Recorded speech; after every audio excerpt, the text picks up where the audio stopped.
सिद्धेभ्यः जय श्री ओम नमः सिद्धेभ्यः जय श्री ओम नमः सिद्धेभ्यः धर्मः सर्वे सुखाकरो हितकरो धर्मं बोधाश्चिन्वते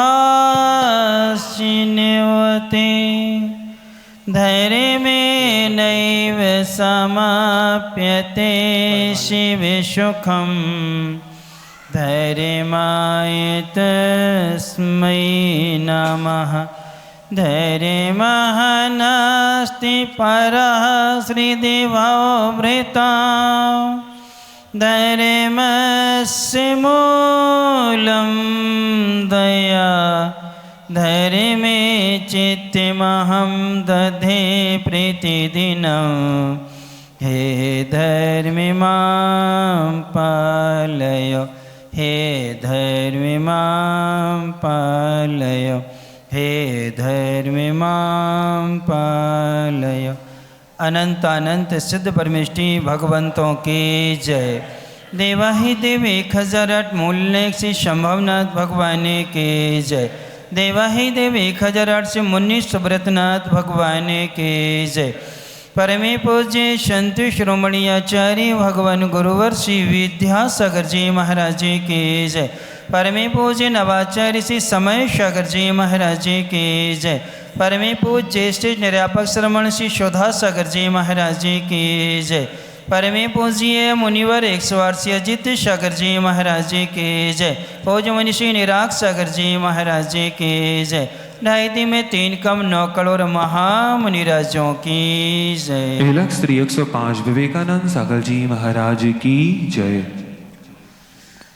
धर्मश्री बंधो, नीति ग्रंथों में मनुष्य के व्यक्तित्व को प्रकट करने वाले 3 आधार बतलाए हैं, जिसके माध्यम से हमारी पहचान होती है समाज में, परिवार में और देश में।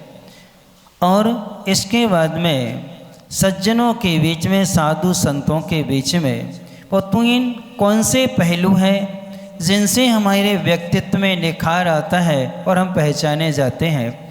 सबसे पहले उन्होंने कहा है धर्म। सबसे पहले कहा है धर्म। दूसरे नंबर उन्होंने रखा है नीति को। तीसरे नंबर पर रखा है उन्होंने शिक्षा को। अर्थात धर्म के माध्यम से, नीति के माध्यम से और शिक्षा के माध्यम से व्यक्ति के व्यक्तित्व की पहचान होती है। क्योंकि जन्मा जायते शूद्रः, जन्मे से यह व्यक्ति शूद्र होता है, लेकिन उसी समय जब इसको धर्म के संस्कार मिलना प्रारंभ होते हैं तब हमारे लिए समाज और परिवार हमें स्वीकार कर लेती है। वह धर्म 2 प्रकार का धर्म अपने यहाँ पर कहा गया है। एक धर्म होता है व्यवहार धर्म, एक होता है निश्चय धर्म, जिसे हम ये भी कह सकते हैं एक गृहस्थ का धर्म होता है और एक गृह त्यागी का धर्म होता है। अर्थात दोनों प्रकार के जो धर्म होते हैं ये हमारे व्यक्तित्व में 4 चांद लगाते हैं। तो सबसे पहले गृहस्थ का धर्म क्या होता है? तो गृहस्थ के धर्म के लिए आचार्य भगवंतों ने 6 चीज़ों का निर्धारण किया है। सबसे पहले उन्होंने कहा है देव पूजा, गुरु सेवा, स्वाध्याय, ये 3, संयम, तप और दान, ये 3 यानी 6 कर्तव्य कहे हैं। इनमें से पहले जो 3 हैं उन 3 में से सबसे प्रमुख रखा है देव पूजा को, क्योंकि ये जो है देव पूजा तीनों गतियों में संभव है। 3 गतियों में सहज में करने को मिल सकती है, देव गति में, मनुष्य गति में और त्रियंच गति में। ये तीनों गतियों में सहज मिल जाती है। नरक गति में नारियों को पूजन करने का सौभाग्य नहीं मिलता है, ना तो वहाँ जिन बिंब है न जिनालय है। वहाँ एक क्षण के लिए शुभ परिणाम नहीं होते हैं, क्योंकि वहाँ परिणाम देह वेदना विक्रिया आदि सब की सब क्या होती हैं, अशुभतर होती हैं, अर्थात वहाँ शुभ का कोई काम नहीं होता है। ये 3 गतियों में देव पूजा है। गुरु सेवा भी 2 गतियों में ही संभव है, मनुष्य में और त्रियंचों में। ये 2 लोग ही गुरु की सेवा कर सकते हैं। देवलोग गुरु की सेवा किस रूप में कर सकते हैं, उनके उपसर्ग को दूर करने में सहयोग कर सकते हैं, लेकिन सहयोग तभी करेंगे जब उन मुनि महाराज का पुण्य कर्म का उदय होगा। यदि महाराज का भी पाप कर्म का उदय है, उस समय देव भी नहीं आते हैं। जब तीर्थंकर अवस्था में अर्थात मुनि अवस्था में आदिनाथ भगवान थे, उस समय तक उनको आहार चर्या की विधि नहीं मिली। उस समय कहाँ गया था सौदारविंद्र? जो 6 माह पहले से जानकर के रत्न वृष्टि करना प्रारंभ कर देते, जन्म के समय उत्सव मनाया और जब तक दीक्षा नहीं दी, स्वर्ग से भोजन वस्त्र आभूषण सब कुछ इंद्र व्यवस्था करता था। और 6 माह का कावसर तप करने के बाद जब आहार चर्या को उठे, तब कहाँ गया इंद्र का वध ज्ञान? तो कहते हैं जब हमारा पापी कर्म का उदय होता है, उस समय हमारा कोई साथ नहीं देता है, और पुण्य कर्म का उदय होता है तो बिना बुलाए भी सहयोग करने क्या है लोग आशया करते हैं। इसलिए मनुष्य त्रियंच 2 ऐसे प्राणी हैं, इनको गुरु सेवा करने का क्या मिल जाता है, अवसर मिल जाया करता है। अर्थात मनुष्य जो है 4 तरह से सेवा कर लेता है गुरु महाराज की। आहार दान दे करके, आवास दान दे करके, उपकरण दान दे करके और औषध दान दे करके। ये 4 प्रकार के दानों के माध्यम से वो गुरु की सेवा भैया वृत्ति क्या है आसानी से कर सकता है। त्रियंच जो है गुरुओं की सेवा 2 तरह से करते हैं। सबसे पहले वो आवास दान दे करके क्या करते हैं, गुरु की सेवा कर लेते हैं। प्रसिद्ध हुआ है, कौन हुआ है आवास दान में? कौन प्रसिद्ध हुए हैं? सुअर। कौन हुआ है?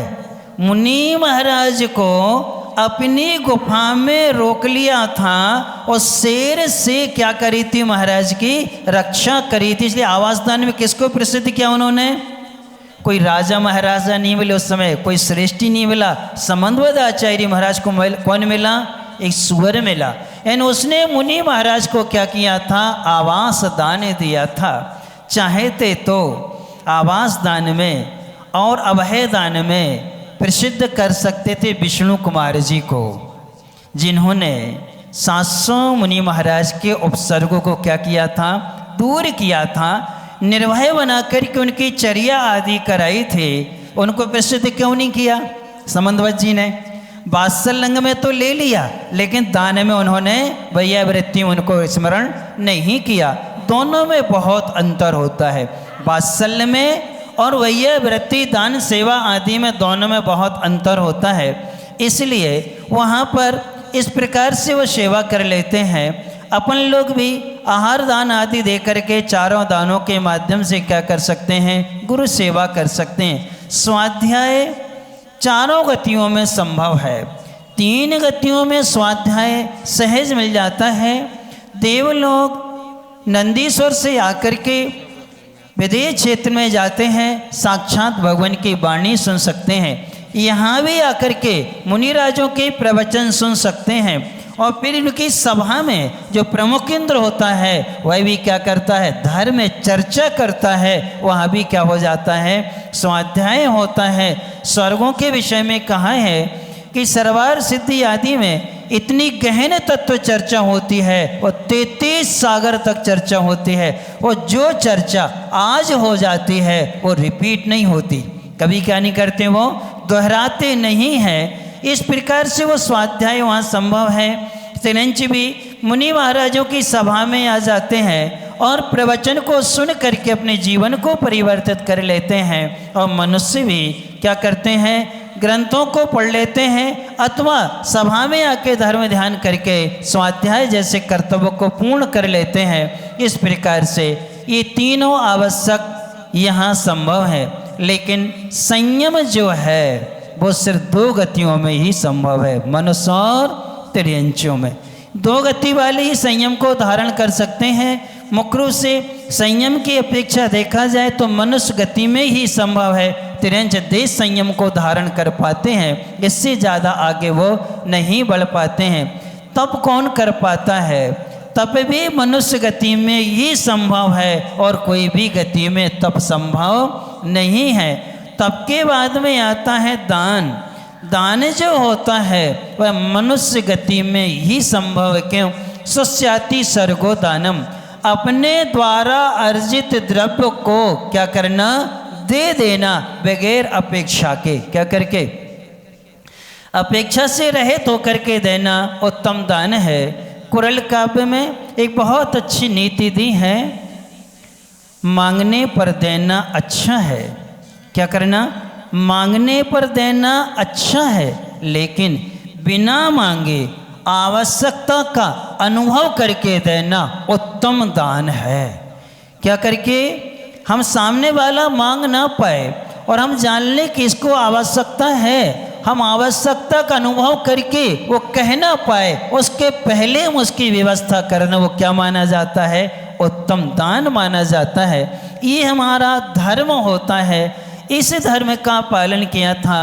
आज अपन सब लोग यहाँ बैठे हैं, सुरक्षित हैं। ये हमारी सत्ता की अनुकूलता थी। ये हमारे राजा महाराजाओं का वर्तमान में जो प्रशासन है उसका उपकार किया। जब हम बैठे सभी लोग धर्म में ध्यान कर रहे हैं, आज की तिथि को याद करते हैं। अरहनाथ भगवान के तीर्थ काल की वो घटना है कि जहाँ सत्ता इतने प्रतिकूल हो गई कि उन मंत्रियों ने 700 मुनि महाराज पर उपसर्ग प्रारंभ कर दिया।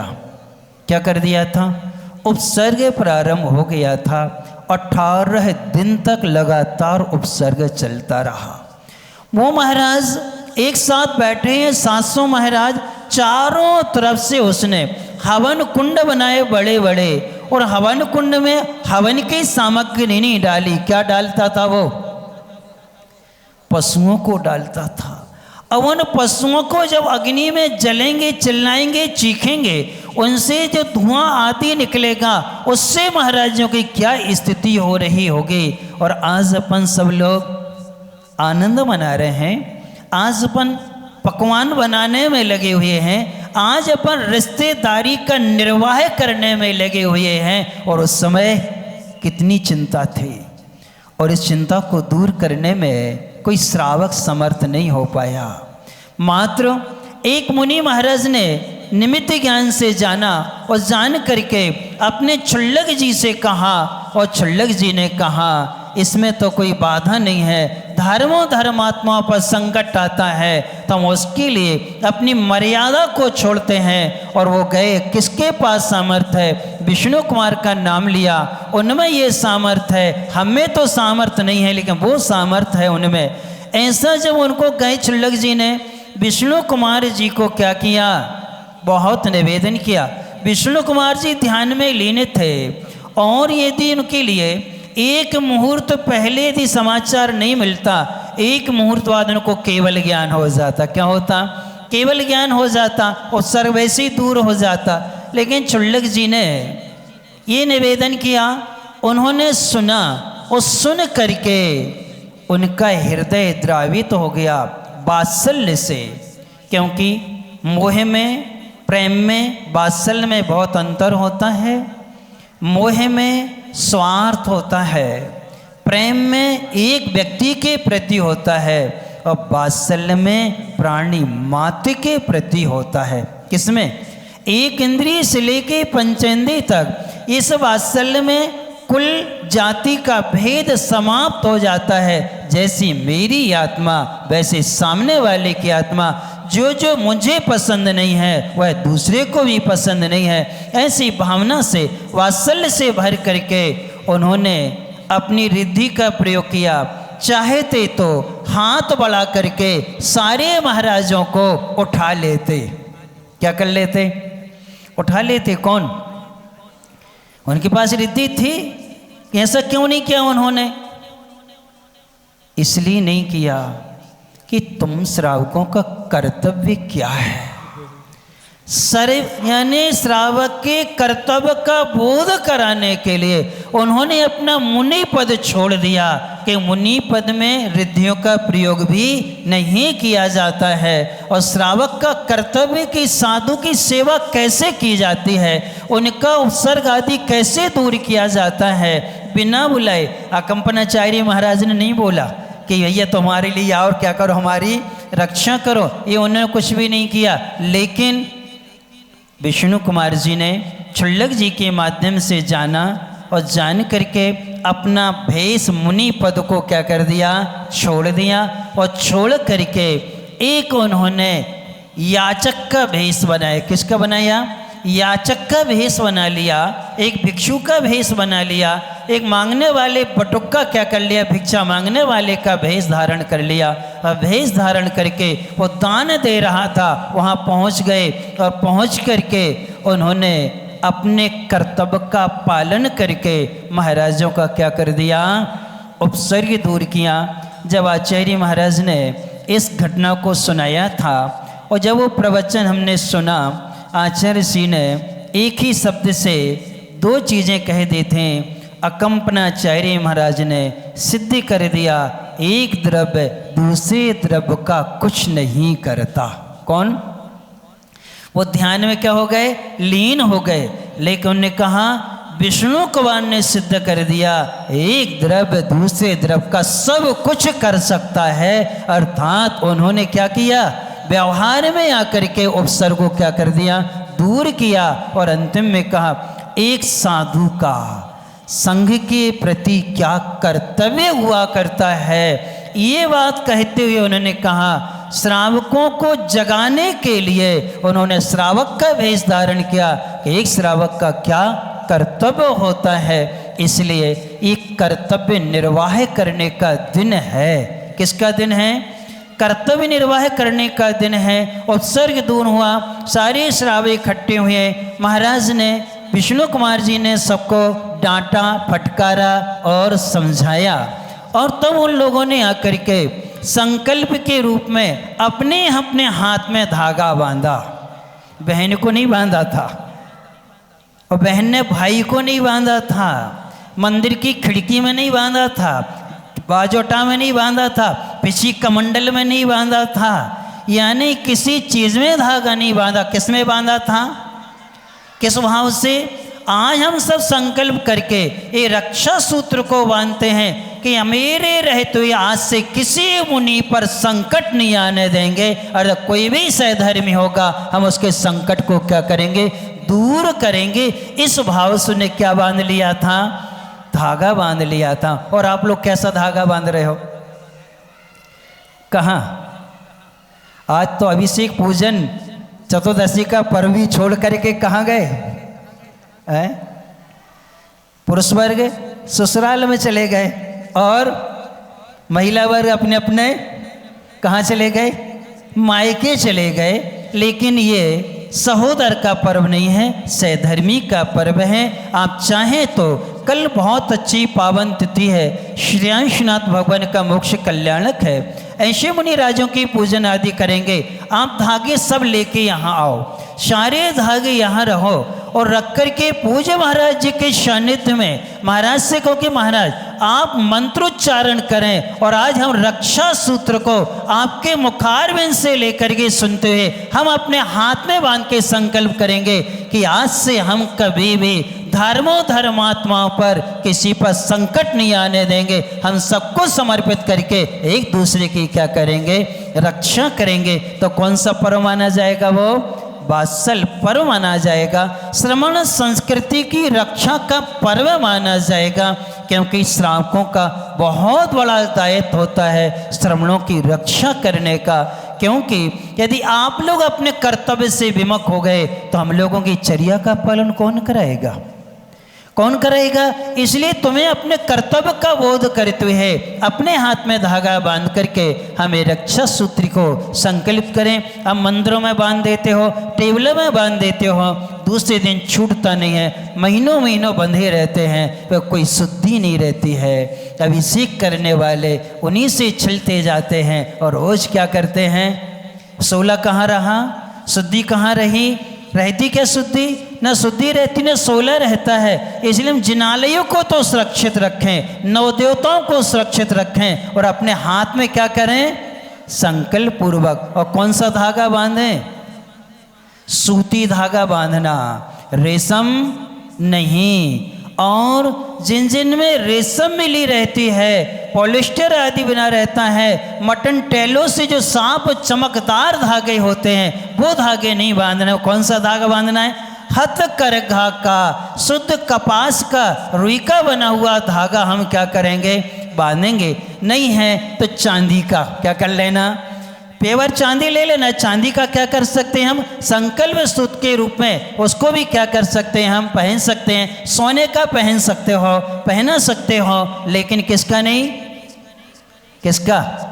रेशम आदि का नहीं, जिसमें क्या होती है? हिंसा होती है। ऐसा अपन करते इस धर्म का पालन करेंगे। उस धर्म के लिए नीति होती है, व्यवहार में नीतियाँ बनाई जाती हैं। हमें कैसे क्या चलना चाहिए, पारिवारिक नीति कैसी है, सामाजिक नीति क्या है और राष्ट्रीय नीति क्या है, आत्मधर्म को पालन करने की नीति क्या है, इन सारी नीतियों को ध्यान रखते हुए नीति के विषय में कहा है पारिवारिक धर्म के लिए विवेक हो, विनय हो, वात्सल्य हो और व्रत हो। जिस परिवार में विनय होता है, विवेक होता है, वात्सल्य होता है और व्रत होते हैं, उस परिवार का कभी पतन नहीं होता है। ऐसी नीति होती है। उस नीति को बरकरार रखने के लिए हम स्कूल में जा कर के, पाठशाला में जा कर के शिक्षा को ग्रहण करते हैं, जिससे हमारा जीवन अनुशासित होता है। अपन सब ऐसे अनुशासित के साथ में कल के महापर्व को पुण्य का उदय है तुम्हारा कि अपन सबको गुरु महाराज का सानिध्य मिल गया है। उस दिन हर घर घर से पड़गाहन भी हुआ था और हर घर में आहार हुआ था। जिन घरों में मुनि महाराज का आहार हुआ था, उन श्रावकों को वो श्रावक अपने घर ले गए थे जिनके यहाँ महाराज का आहार नहीं हुआ था। क्यों? उन्होंने ये कहा 700 महाराज के आहार 700 घर में हुए हैं, तुम बहुत पुण्यशाली हो, तुम्हारा बहुत पुण्य है, इसी तुम सब अब हमारे घर चलो। क्या करने के लिए? आहार करने के लिए। ऐसा वात्सल्य पर्व क्या है वहाँ पर उस समय मनाया गया था। अपन सब भी आगम के अनुकूल, धर्म के अनुकूल, नीति के अनुरूप धर्म को मनाते हुए अपने जीवन को अच्छा बनाते हुए इस वात्सल्य पर्व को अच्छे से मनाएंगे। और कल के दिन 3-4 घंटे के लिए सारे विकल्प छोड़ करके अपन यहाँ उपस्थित होंगे और समझेंगे सहधर्मी का, सहधर्मी के प्रति क्या कर्तव्य होता है, सहधर्मी कहते किसे हैं, इन सबको जान करके अपन ऐसे धर्म का पालन करेंगे। बोले परमे पूज्य संत श्रोमणी आचार्य भगवान गुरुवर श्री विद्यासागर जी महाराज जी की जय। पूज्य मुनिवर से अजित शागी निराग सागर जी महाराज जी की जय। चलें सभी महानुभाव अपने दोनों हाथों को जोड़ करके पूज्य मुनि श्री यक्षवान निराग सागर जी महाराज के चरणों में